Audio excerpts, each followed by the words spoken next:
राधे राधे।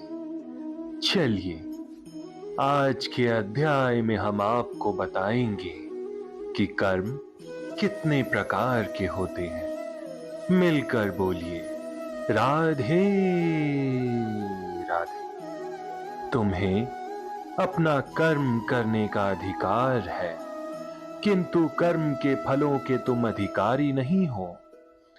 तुम न तो कभी अपने आप को अपने कर्मों के फलों का कारण मानो, न ही कर्म न करने में कभी भी आसक्त हो।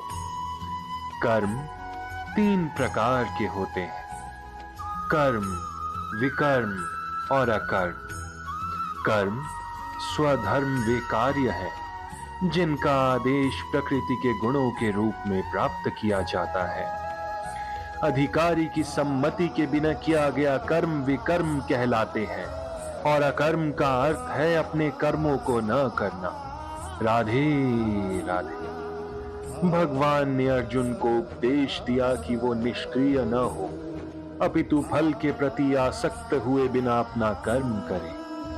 कर्म फल के प्रति आसक्त रहने वाला भी कर्म का कारण है। इस तरह वो ऐसे कर्म फलों का भोक्ता होता है।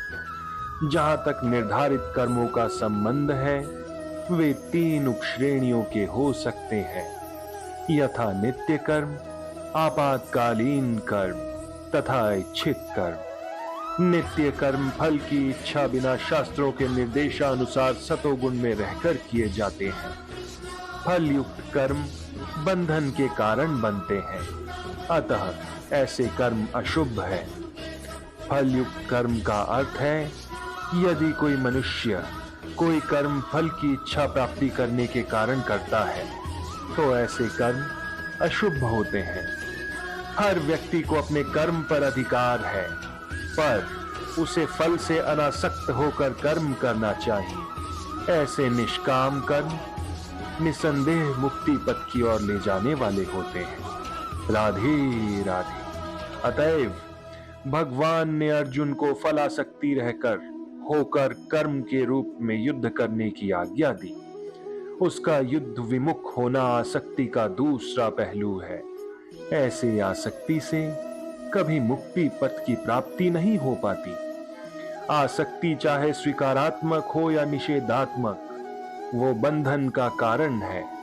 अकर्म पापमय है, अतः कर्तव्य के रूप में युद्ध करना ही अर्जुन के लिए मुक्ति का एकमात्र रास्ता था।